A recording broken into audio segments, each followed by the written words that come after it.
बाद आज की तारीख में शहबाज शरीफ का स्टेटमेंट देखिए। प्राइम मिनिस्टर शहबाज शरीफ ने कहा है कि हम अपने न्यूक्लियर प्रोग्राम को सिर्फ और सिर्फ अपने सेल्फ डिफेंस और पीसफुल पर्पस के लिए ही यूज करेंगे। अचानक इन्होंने यू टर्न नहीं वी टर्न, एक तो यू टर्न होता है जो कि थोड़ा सा ग्रेजुअल होता है, एक वी टर्न होता है वेरी शार्प। पाकिस्तानी कौम ने वी टर्न लिया है और डर गए सारे। डरे किस बात पर है, मुझे ये समझ नहीं आ रही। IMF ने पहला सर्वे किया, इसीलिए इस टाइप का बयान आप शरीफ का देख पा रहे। तो शरीफ ने इतना जबरदस्त वी टर्न लिया है कि जिन्होंने पहले के स्टेटमेंट्स पढ़े, यही शरीफ के जो डिप्लोमेट्स थे वो कह रहे थे कि भारत को हम न्यूक्लियर थ्रेट देंगे। तो न्यूक्लियर जो पूरा इंडस वाटर ट्रीटी थी उसके सस्पेंड होने के बाद जो न्यूक्लियर थ्रेट दिया था अब वो खत्म हो गया है। उनके स्टेटमेंट्स पढ़ रहे हैं तो ये लगता है कि जो अपने आप को शेर बता रहे थे वो बिल्ली कैसे निकल गए।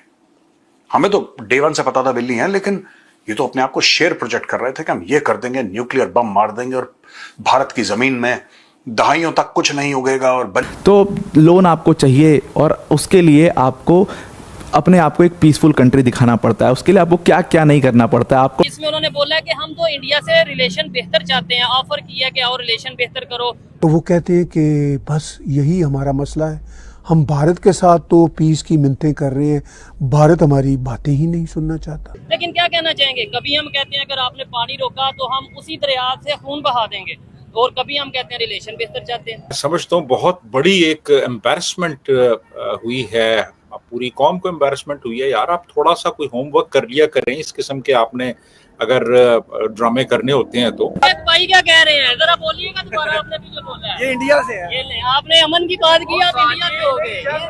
जय हिंद दोस्तों, साविराव 29 चैनल में आपका स्वागत है। तो पाकिस्तान का प्रधानमंत्री शहबाज शरीफ अब कह रहा है कि हम तो न्यूक्लियर वेपन यूज़ ही नहीं कर सकते, ना हम भारत पे न्यूक्लियर वेपन मार सकते हैं। पहले वो कह रहे थे कि हम भारत पे न्यूक्लियर हमला कर देंगे, पानी रोका तो खून की नदियाँ बहेंगी। इस तरह गधे के सींग गायब हो जाते हैं, उसी तरह पाकिस्तान भी अपने बयानों से पलट गया। पाकिस्तान को लोन चाहिए तो भारत जो चाहेगा तो वो करवा पाएगा, क्योंकि भारत भी IMF का मेंबर है। तो क्योंकि IMF अगर लोन नहीं देगा तो पाकिस्तान नहीं चल पाएगा, इसलिए पाकिस्तान के सुर बदल गए हैं, क्योंकि पाकिस्तान को IMF से लोन चाहिए। जैसे उन पाकिस्तान भी लोग शर्मिंदा हो रहे हैं कि पाकिस्तान का प्रधानमंत्री कभी कुछ कहता है तो कभी कुछ कहता है, और पाकिस्तान का प्रधानमंत्री ये कह रहा है कि हमें भारत से अच्छे रिश्ते करने हैं, हम भारत से अच्छे रिश्ते चाहते हैं ताकि ये हमारी ट्रेड हो, बातचीत हो। मगर भारत उसे घास नहीं डाल रहा पाकिस्तान को। तो पाकिस्तान का प्रधानमंत्री कह रहा है हम तो न्यूक्लियर वेपन यूज़ ही नहीं कर सकते। चलो वीडियो को स्टार्ट करते हैं, धन्यवाद। हम लोगों ने जब पहले पाकिस्तान के स्टेटमेंट्स पढ़े और आज की तारीख में उनके स्टेटमेंट्स पढ़ रहे हैं तो ये लगता है कि जो अपने आप को शेर बता रहे थे वो बिल्ली कैसे निकल गए। हमें तो डे वन से पता था बिल्ली है, लेकिन ये तो अपने आप को शेर प्रोजेक्ट कर रहे थे कि हम ये कर देंगे, न्यूक्लियर बम मार देंगे और भारत की जमीन में दहाइयों तक कुछ नहीं उगेगा और बंजर जमीन हो जाएगी। और ये सारी की सारी बातें करने के बाद आज की तारीख में शहबाज शरीफ का स्टेटमेंट देखिए। Addressing students in Islamabad on July 13th 2025, कल शहबाज शरीफ कहता है कि there is no question of using nuclear weapons during the May escalation and declared Pakistan arsenal is for deterrence and stability. जो लोग कह रहे थे कि भारत की जमीन बंजर हो जाएगी, कहते हैं इसका सवाल ही नहीं उठता, सवाल ही नहीं उठता इसका कि हम लोग न्यूक्लियर वेपन्स इस्तेमाल कर लें। सवाल ही नहीं उठता, ये पाकिस्तानी कह रहे हैं, पाकिस्तान का प्रधानमंत्री कह रहा है। ये जमीन बंजर कर देंगे, हिंदुओं के लिए लकड़ियां कम पड़ जाएंगी, नदियों में खून बहेगा से लेकर सवाल ही नहीं उठता। ये सफर पाकिस्तान ने कब तय करा?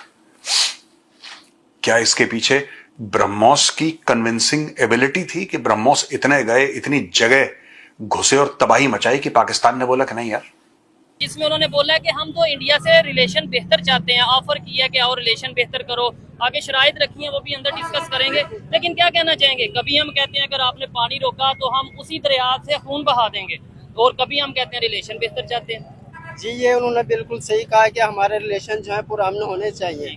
जंग हो गई वो तो कोई बात नहीं, होती रहती है, लेकिन हमें लॉन्ग टर्म रिलेशनशिप में है ना अमन कायम रखना चाहिए, क्योंकि अगर हमसायों में अमन होगा तो दोनों तरफ खुशहाली आएगी। और अगर हम खुशहाली चाहते हैं तो अमन जरूरी है। जंग के दौरान सिर्फ जानी माली नुकसान नहीं होता, बल्कि और भी बहुत से नुकसान हो जाते हैं। तो लॉन्ग टर्म रिलेशनशिप कायम रखने के लिए और हमसायों के साथ पुरअमन रहने के लिए हमें पीस टॉक करनी जरूरी है। ठीक हो गया, लेकिन ये पीस टॉक हो क्यों नहीं रही? उतनी शायद हमने पीस टॉक नहीं की। मनमोहन सिंह आए, नो डाउट, इधर से भी अगर हम बात करें हमारे भी मुशर्रफ साहब वहाँ पे गए, इसके अलावा यहाँ पे भी बहुत से उनके पॉलिटिशियंस आए, यहाँ से वाजपेयी यहाँ पे आए, लेकिन उतनी पीस टॉक नहीं हुई जितनी यहाँ 5 जंगें हो गई।